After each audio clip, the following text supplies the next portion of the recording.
I think when you progress beyond the resources allocated to ESG and completion of ESG due diligence questionnaires, what's actually happening in the portfolio. What might be the main challenges to something like that? Oh my gosh. Well, the main challenge is that the solutions around simplifying processes and using technology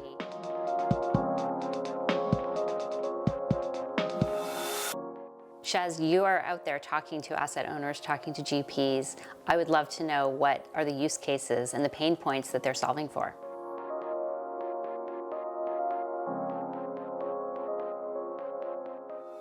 Bottom line, why is it that ESG integration and technology is needed now? The one piece of advice I would give is look at the whole picture. Look at the whole picture of your organization. Look at the whole picture of your relationship with the GP. Look at the whole picture of your portfolio.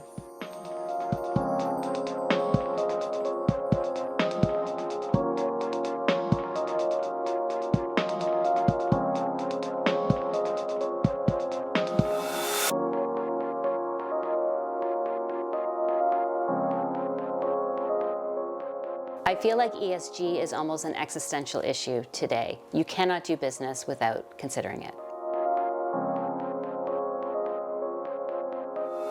So from a GP perspective, can you talk to us about what might a GP do that makes you think that they're on the right track and they're doing something that's best in class on ESG?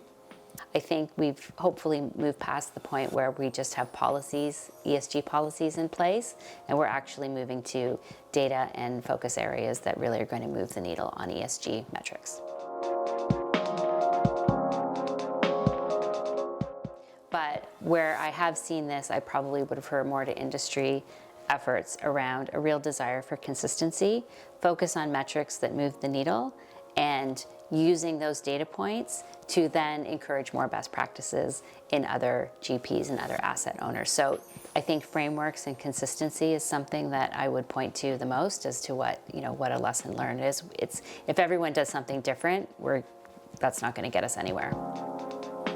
There is just an immense volume of topics that investors need to cover in new investments, portfolio management, that GPs have to manage on the other side, that portfolio companies have to manage. It's just really overwhelming. That is not a great recipe for consistency, for maximum insights, best use of resources, etc.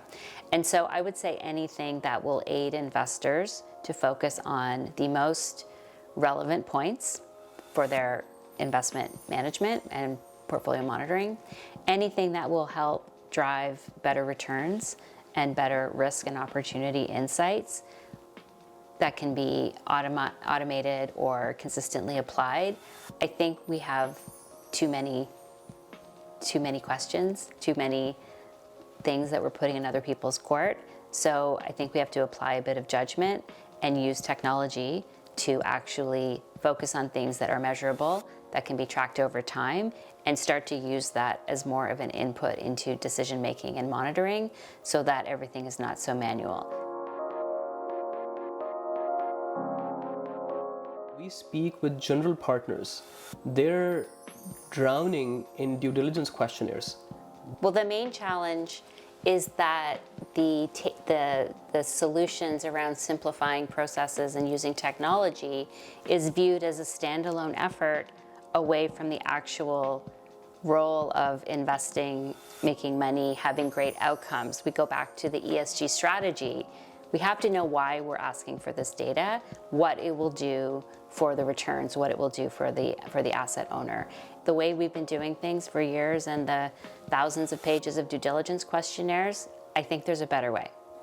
When certain ESG metrics in general about the portfolio company, but ESG metrics are reported consistently across companies to the extent possible, and quarter after quarter, you see the same data, you start to build a narrative. And if it's something that is a industry framework, that's even more useful. So that allows me to understand, to compare, to not have to look at everything on a standalone basis. that allows me to build my view as to how you're performing on ESG, how your companies are performing on ESG. In your role as an investor, what sort of ESG data you find most useful? Shaz, you are out there talking to asset owners, talking to GPs. I would love to know what are the use cases and the pain points that they're solving for. Tanya, technology is actually really allowing our clients to reduce the time that it takes for them to do ESG by 70%, and I can actually give you 3 examples for that. The first is data collection. All of the manual sending of Excel files to general partners and then from general partners to portfolio companies is now automated. The second is actually the reduction of time and complexity for carbon emissions.